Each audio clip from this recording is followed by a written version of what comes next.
During our lifetimes, we have many opportunities to begin again.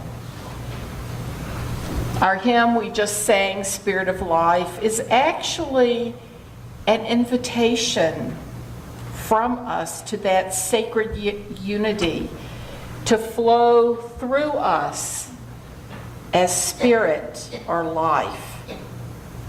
It's an invitation to that spirit from us, that sacred unity flow as spirit or wind, so that we might be renewed, that we might have compassion within us.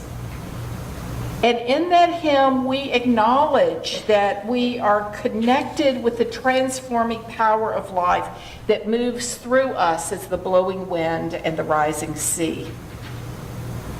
When we acknowledge our connection to all creation and explore our lives, we are able to discover both the roots and the wings that help us live meaningful, fulfilled, caring lives. Often we are moved by events and inspirations that change us. The wind blows where it will. Events and inspirations that change us in ways we could not have anticipated.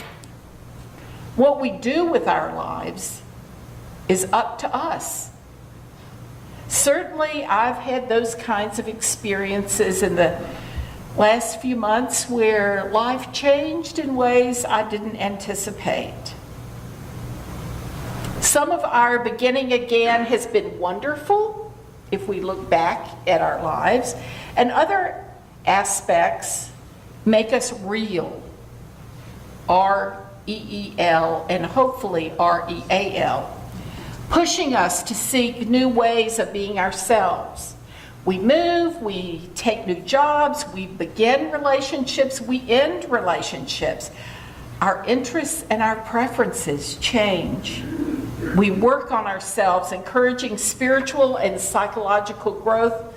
We are always evolving. And while change is often difficult, especially when it's not our choice, change keeps us flexible and growing.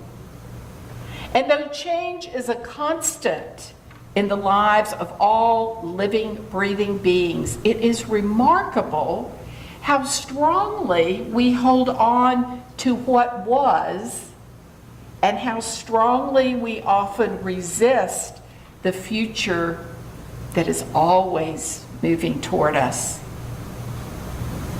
And so we need rituals that push us to reflect on what we might do to retain our vitality and our core of human compassion and love.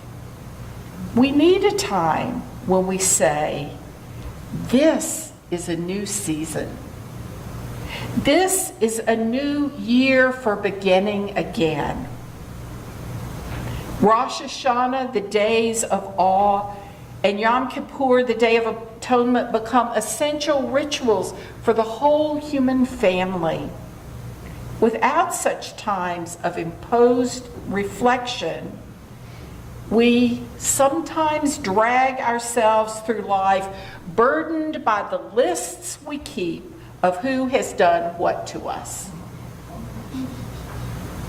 I wonder sometimes how our health and our aging is impacted by what we drag around with us, the injuries, real or imagined.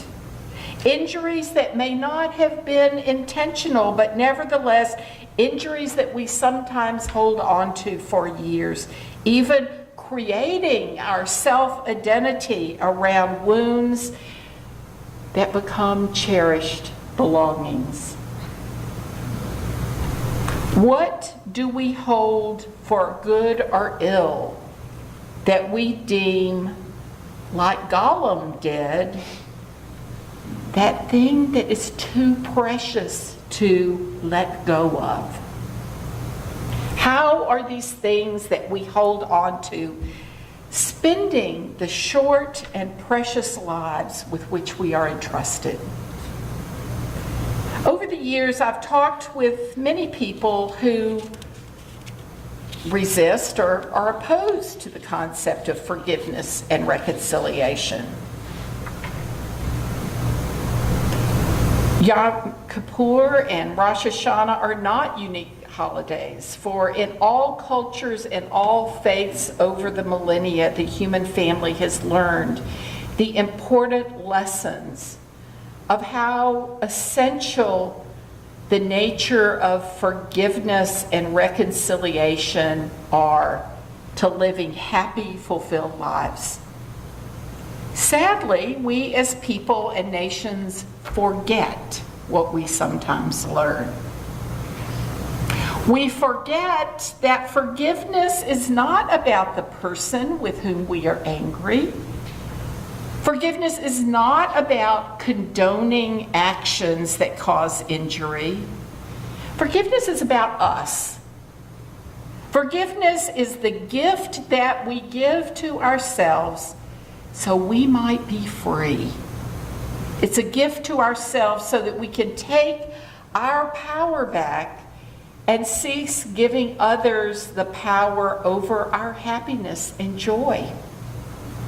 Forgiveness is connected to our health and well-being and can offer us mental and spiritual peace. The other night, as I was considering the universal nature of forgiveness and reconciliation, I took a Facebook break.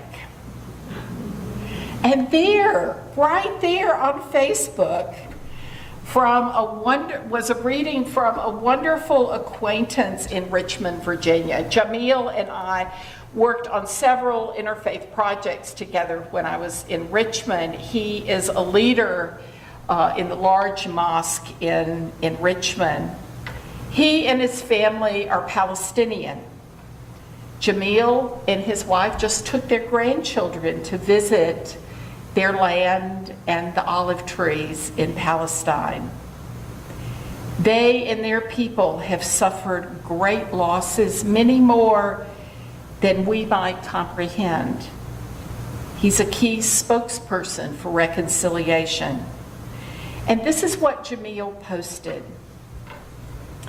It took me a long time to understand what it means to forgive someone. I always wondered how I could forgive someone who chose to hurt me. But after a lot of soul searching, I realized that forgiveness isn't about accepting or excusing their behavior. It's about letting it go and preventing their behavior from destroying my heart. That's the key. Can we let injuries go before they destroy our hearts? The Jewish High Holy Days are about making peace for ourselves, not for the other person. Yes, we are all injured. We're all hurt. No one has a capital on that. We're all wounded. We're all broken. We're all imperfect.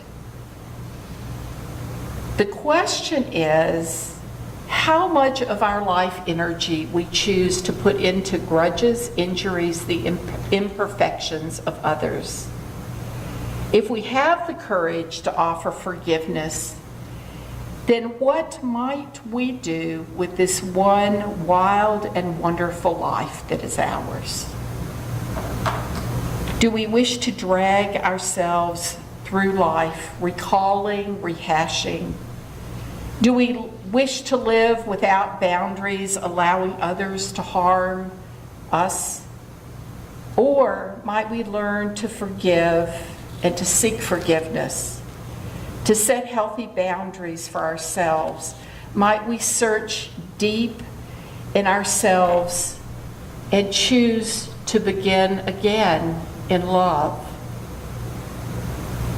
And in that spirit, I invite us to turn to 637 in our hymnal.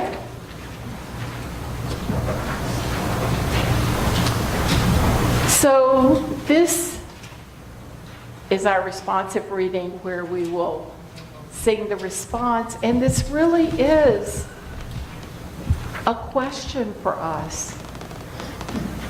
Can we forgive ourselves and each other?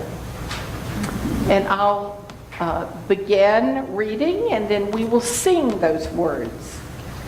For remaining silent when a single voice would have made a difference.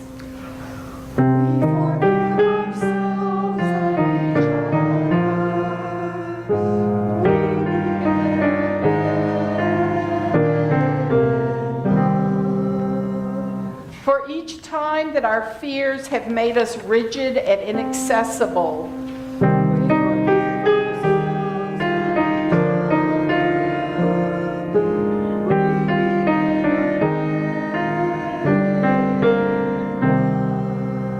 for each time that we have struck out in anger without just cause,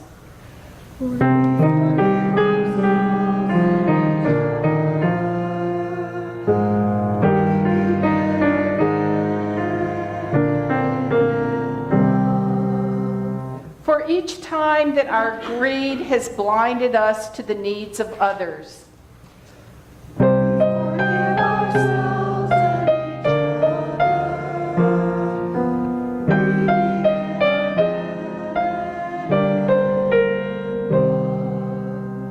for the selfishness which sets us apart and alone,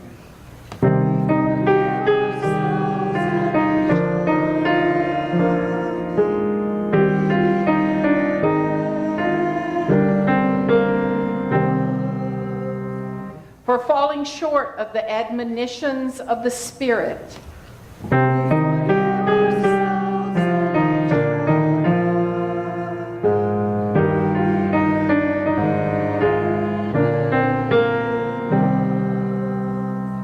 for losing sight of our unity,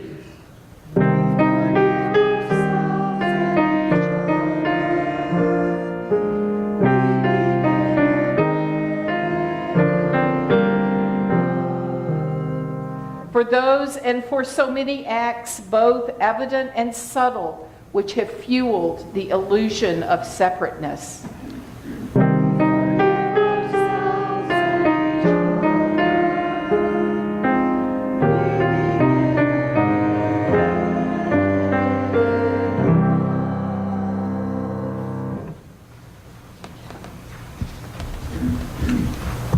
How powerful to speak a word of compassion to ourselves and others. Forgiveness invites us to a new way of relating that is in harmony with a generous way of living. It is truly a beginning again in love. The foundation of the Abrahamic faiths is mercy and compassion that acknowledges the sacred in the hearts and minds of others. Yet it also means setting boundaries for behaviors that diminish.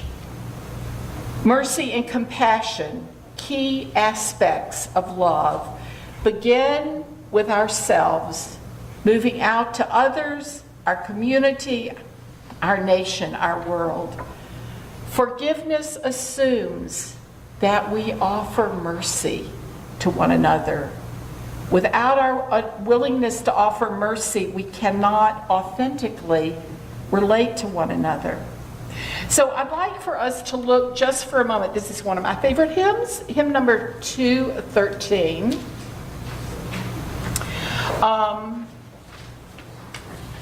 I really love this hymn. I will hum it for weeks. And those of you who know me well know that I can't carry a tune and know nothing about music, but I love the flow of the music and how in this hymn it enhances the words. There's a wideness in your mercy like the wideness of the sea. There's a kindness in your justice that's more than liberty. This is a charge to us imperfect human beings. We can either close up into ourselves with our anger and bitterness, or we can open ourselves to living with mercy and kindness. So do you mind playing through this hymn once, Corey? Thank you.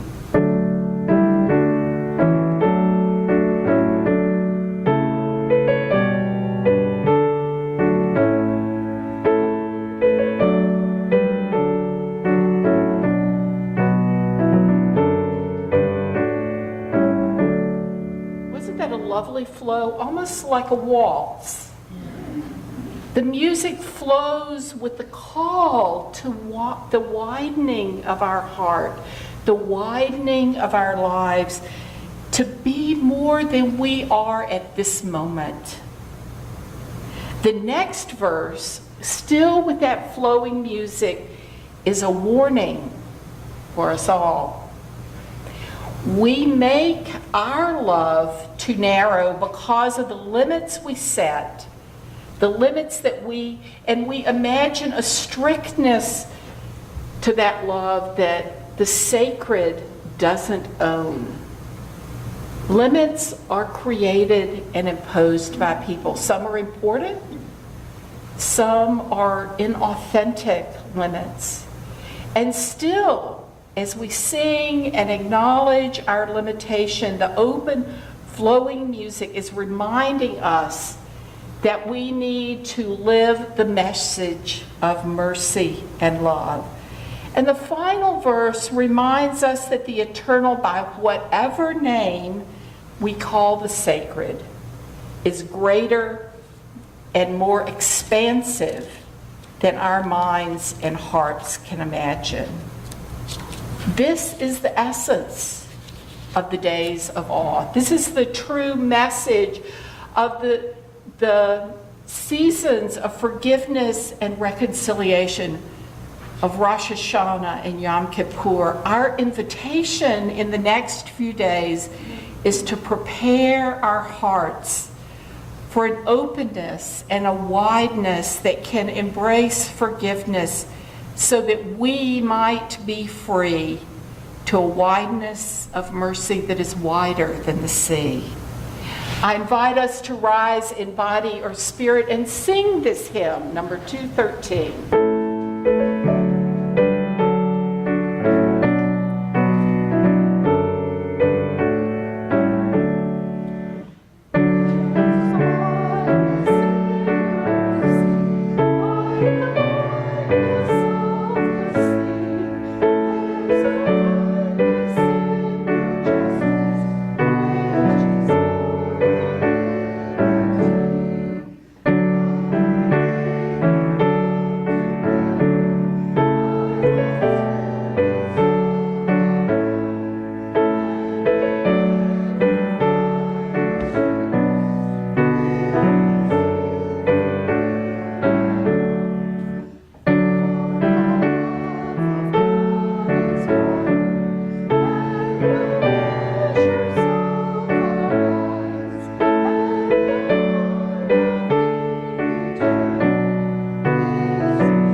Our benediction comes from Theodore Parker, who wrote, "Be ours a religion which like sunshine goes everywhere, its temple all space, its shrine the good heart, its creed all truth, its ritual works of love, its profession of faith, divine living. Go in peace and go in love." Amen.